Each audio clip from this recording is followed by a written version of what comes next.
Hello, and welcome to the Yogscast. Hello! You join us here at Google's 2. That's actually Total Biscuit there, Stealth Cow. Oh yeah! So, this video leads directly on from the one Total Biscuit did, because we were questing separately in the world, we came across each other. I didn't actually realise this was Total Biscuit at the time. I think he obviously recognised me. We were like ships passing in the night. And so we're actually sort of picking up on a chain that he didn't accompany us on. We left him behind.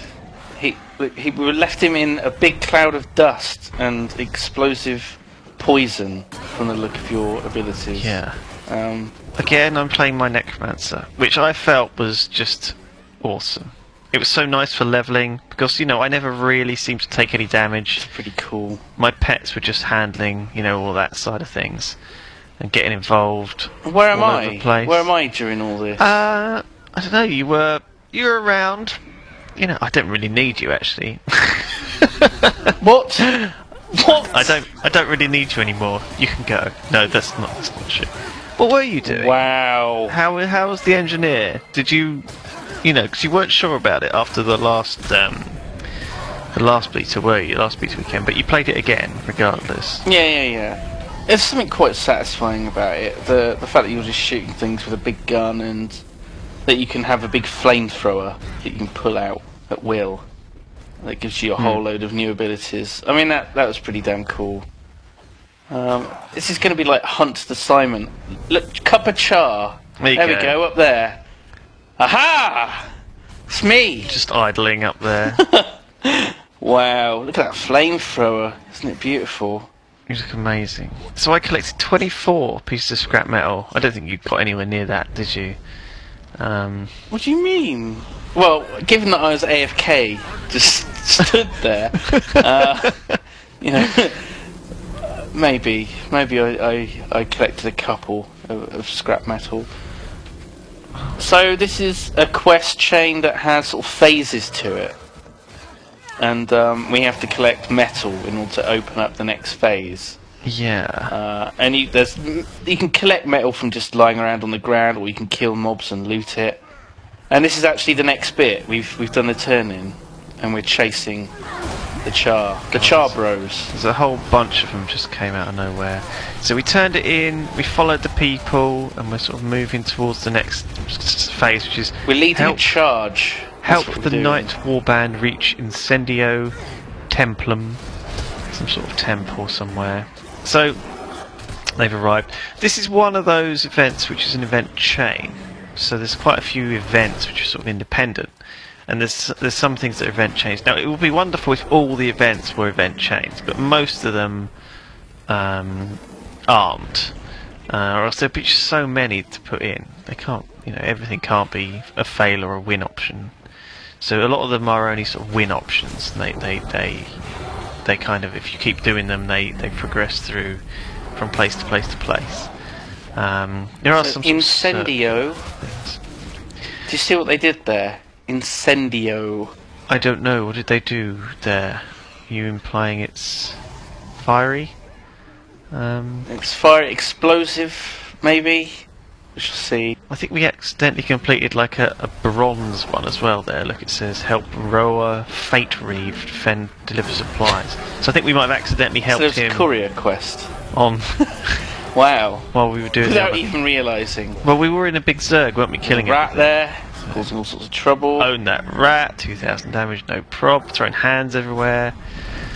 Oh, God, satisfying throwing hands and having my staff turn into a scythe.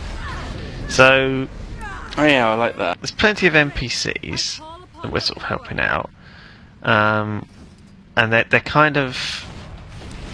There's plenty of players in this as well that have all gang together. So this is some sort of. It's all press. These are all press people. Yeah. All playing together, and we don't really know who each other is. That was a bit weird. Yeah. That's fine. There was a guy on the Guild Wars 2 press beta Ventrilo called Jonathan Ross. That's right. And I said, "Oh my God, are you the real Jonathan Ross?" And he said, "No, I just have the same name as him." and I was like, "I'm really sorry, you must get that all the time." And he said, yes I do. So that was a bit of an awkward interaction there. That was quite There's funny. also a There's also I think a Dutch journalist on there called Harry Hall. And I said, oh my god, Harry Hill's here too! Are you the real Harry Hill? And that guy had no idea what you were saying. He had no idea. Most of our viewers aren't going to know who Harry Hill is either, I imagine, even though he's got like one of the most viewed TV shows on ITV, or at least used to. He's very funny. You should look him up. Look him up. Oh. Yeah. Wow. So yeah, that was all a bit awkward, and that's why we don't really know who we're playing with, because I tried talking to them and it was just really awkward because I'm a massive goon. so I just stuck to playing with Lewis and Total Biscuit. like well, not even TB really. He didn't want to play with us. No. Friend, cameraman. He had plenty of opportunities to play with us, and he spurned us. Do you hear that, Total Biscuit? What are you doing? It's not true. I think he was fairly busy. He was doing all sorts. So he wanted to actually play the game because he didn't get fine. to play it last weekend where we did. We played the hell out of it, and he hadn't really had a chance. So this place is like a temple. Yeah, that's true. It's really fiery and awesome. It's a temple in a sort of volcano thing. Yeah. So yeah, those green orbs, by the way, are the necromancer like elite skill thing. So when you see those flying around into me, that's what's charging up my ultimate ability type thingy. Okay. I'm not sure I'm running the right way here. I'm just kind of... Yeah, I don't know where you're going. There you go. Just a bit... The Eye of Sauron. The Eye of Sauron! Oh my god! That's where we're going. Wow. So I'm waiting for you to catch up. You're going through... Oh! Right. Oh, snap, son. So... Oh no, I've just remembered this. Oh no! Do you remember this? Oh my god! Oh my now, god! Now we were in here yes, for I a long remember time. This. Oh fuck! So this thing's quite a high level. Yeah. I'm down. Look, I'm down level to 23. Okay, so bear that in mind. I'm down level to 23 for this entire event. Now. So this is a level 23 area. We went into this area and there's these old statues and we're like, right.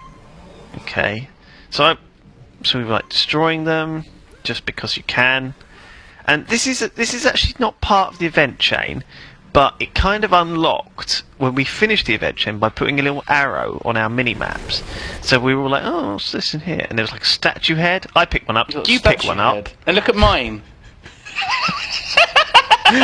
It scales with my model, so it's like. It's a little bit bigger. Isn't that amazing? You've got the statue. They were the same size when we... So we've all got statue heads. There's a skull on the floor over there, which Countess Melandra has picked up. Those are pressure pads, or pressure plates on the floor. Yeah, and they shoot that you. Out. So you have to avoid those. And this whole thing, it's basically a dungeon full of sort of like puzzles and riddles, and you have to figure out how to unlock the next area. And... Yeah. So what happened here? What happened here is they were basically watching us and trying to see if we could work it out, right? Yeah. But unfortunately, in order to unlock this area, you need the help of... You need an item from an NPC. Now, the NPC has died and the item is nowhere to be found. So... Yeah. We're already a bit stuck. It's a flamethrower. Someone said but your flamethrower doesn't actually work. Yeah. I've got a flamethrower, and I thought, okay, I've got a flamethrower, no problem. And so I'm going crazy with my flamethrower. I'm like, I can unlock this.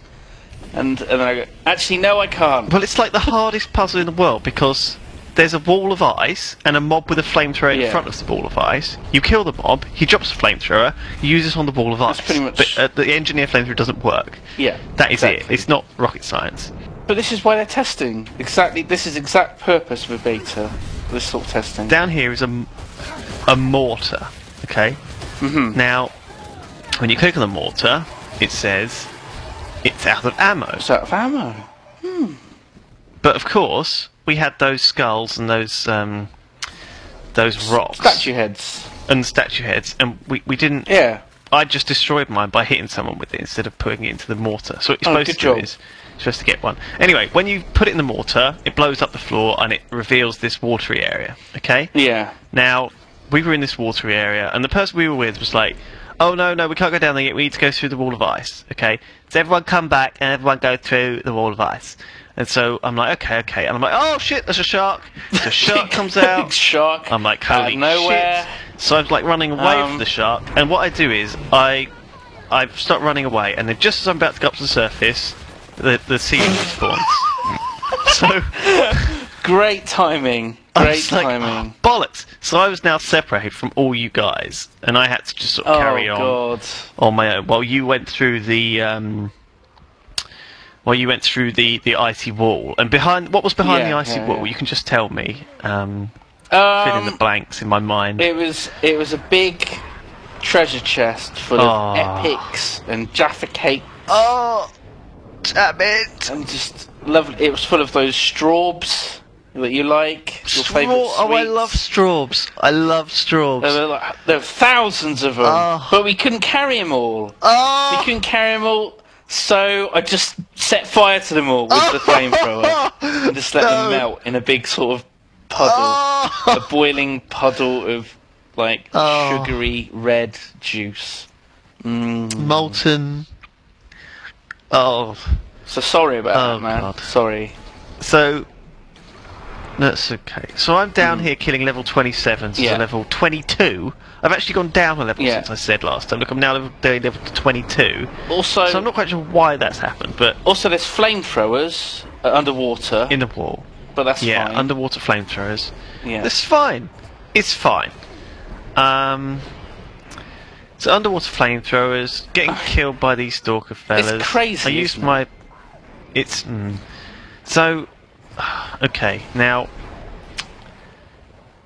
I mean, this is a bit different from like a World of Warcraft instance, and from what I've seen at Rift. You're getting owned. You accidentally just went straight through flames. I died, but unfortunately I got a second win rally. Thing. Anyway, I summoned my pet. I healed up, back up to full in no time at all. So now I can proceed again. Necros. Try not to get myself killed by the flames there. Whew. Okay. So this was the room where we spent about an hour? We were there for about an hour, yeah. Okay. Now, I got here about half an hour before you. Don't go down there, there's mobs. The other way is just the other way round, God. so ignore that. Yeah, it does. Oh, Jesus. So there's this room, okay. There's all these caskets around the edge. Yeah. Half of them don't do anything. Can't be moved. There's flames coming out of the sides. And there's these two guys here who had been here for ages as well. And the gate, there's a big gate. Says 16 eyes and 8 mouths. The fiery breath blocks the path ahead. So it's something to do with these fiery things in the wall. Faces. Right, so we've got coffins. We've got frosty torches. We've got level 28 mob that we have to kill as a level 22. So as you can see, I'm going to do absolutely Now, can you work this out, damage. Viewers? Yeah. Dear viewer, can you work this out? Can you work out the riddle? You've got coffins, you've got frosty torches, you've got flamethrowers on the wall with faces. Can you work this out, dear viewer? Can you work it out? Okay. Okay, dear viewer, dear sweet viewer, can you work this out? Dear sweet, lovely, tasty viewer. So frost will protect you from fire. The fiery faces are obviously the reference in the riddle. You need to open up the coffins. We haven't actually seen what's in the coffins yet. No, I'll open a few coffins in a second. Now, basically, the frosty torch. Just so you know, when you mouse over that debuff there that you've got on you from pressing a frosty torch, it reflects frost projectiles. Okay. Reflects frost projectiles. Doesn't protect you from fire. Not fire. Now, in this casket here is... Oh, hang on. I've just got wedged under the coffin lid. Hang on. Well, what? Hang on. Hang on. There we are. Wow. Oh, Good Jesus job. Christ. So let's try that again. So, there's a bubble, okay? The bubble says Kill the bubble. Reflects Kill it. missiles. It reflects missiles. Oh. Now, so you see what I did there? I hit it with my necromancer ability, and it reflected a missile onto me. Okay? Right. But I didn't have the frost torch debuff. Aha. Okay. Right. So I need to... That one's got a mob in it. That one's got a bubble in good. it. I was just opening them all to see what's in them. Anyway. Right. Anyway, basically, long and short of it, Yeah. bubble, you shoot stuff at it. It fires... It fires back at you, and then you have to fire it back with the reflection. So yeah. Okay. So you have the reflection buff from the torch. You shoot a missile at it. It bounces at you. It bounces back and bounces off you and hits a skull. That's the idea. Okay, like that. Right. See? Now. Okay. This is the most fiddly thing in the entire universe. You have to hit all 8 of them within about 3 minutes, or else they just respawn. And also, my abilities don't work because they're not missiles. Only my Necromancer, unique ability works because it's not a missile. But as you can see, lots of people are bouncing them all back and forth trying to kill these things. So, it's just not all ranged impossible. attacks count as missiles, but some of them do. You need the frost debuff from carrying the torch.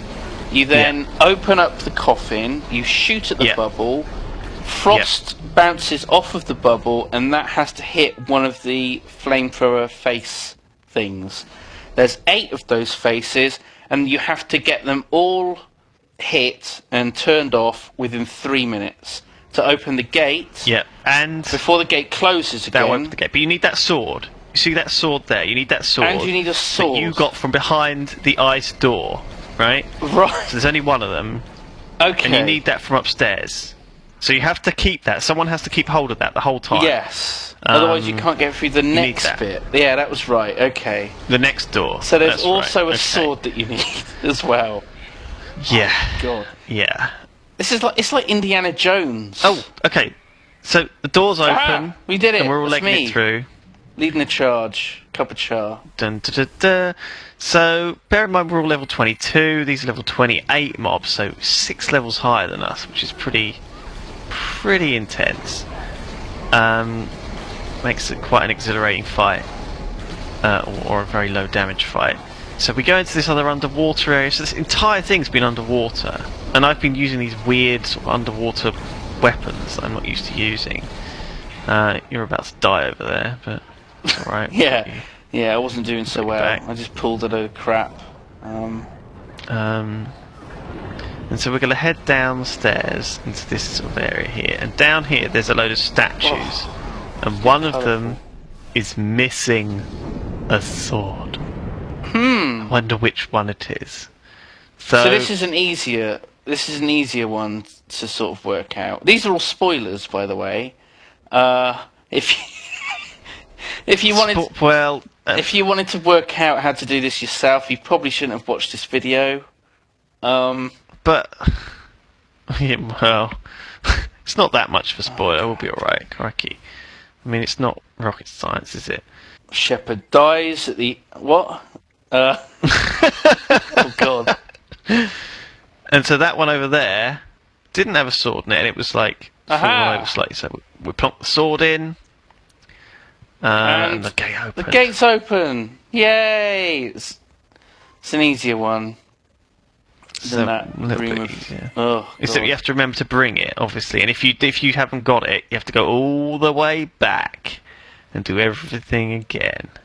Now what a nice thing. This is where the final boss guy is there. So this is the champion boss. Champion rend back the craze. So immediately someone pulls him.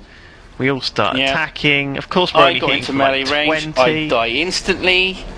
You die instantly, nearly. I didn't die instantly. I was like, wow. Yeah. So there was like we all just get owned horribly. So I'm. Yeah. So he's had like all of us smacking on him now, and he's still at 95% or higher health. Everyone's like, you've died. Kersham's about to die. Kersham's died. Oh no, he's not. He's running away. Anyway, this it didn't go well for us. He's putting down these like molten areas of hot water, and it's causing people to get in a bit of trouble. Now I'm rezzing someone at this point, and that's the hot area of water there that's killed me. And you got owned horribly, and you're dying now. So yeah, you can when you get. So yeah, we just thought we could get away with just charging in and attacking him, but obviously that's not the tactic that you take.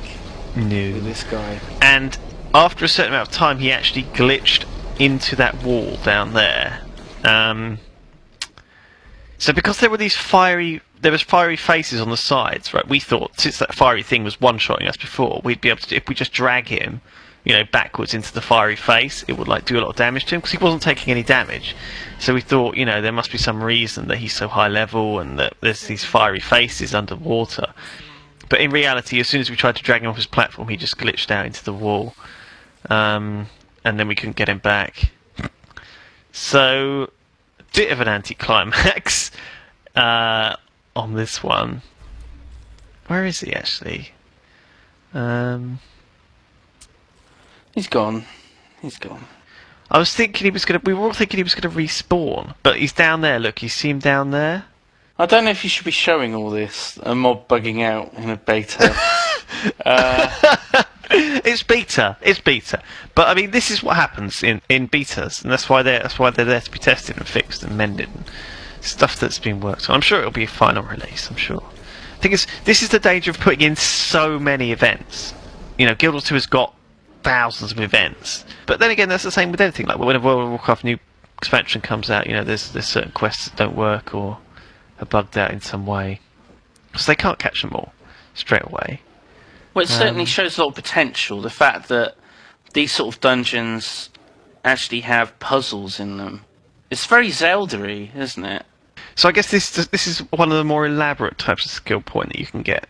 We're going to avoid the jumping puzzle ones because we're terrible at jumping puzzles. Oh God, yes. But yeah, this kind of puzzly thing. I prefer a room full of like flaming faces, yeah, and bubbles to a jumping puzzle any day of the week. I like where they're going with it. I think it could be very, very cool. Definitely to do stuff like this. And if this is the kind of thing they're putting in, then hopefully there'll be, you know, some really fun, just kind of puzzles out of nowhere, and it'll be a good diversion and break up the normal sort of experience. So yeah, looking forward to it. Beats killing like 12 bears and collecting 6 bear flanks, doesn't it though? Yeah, you said it.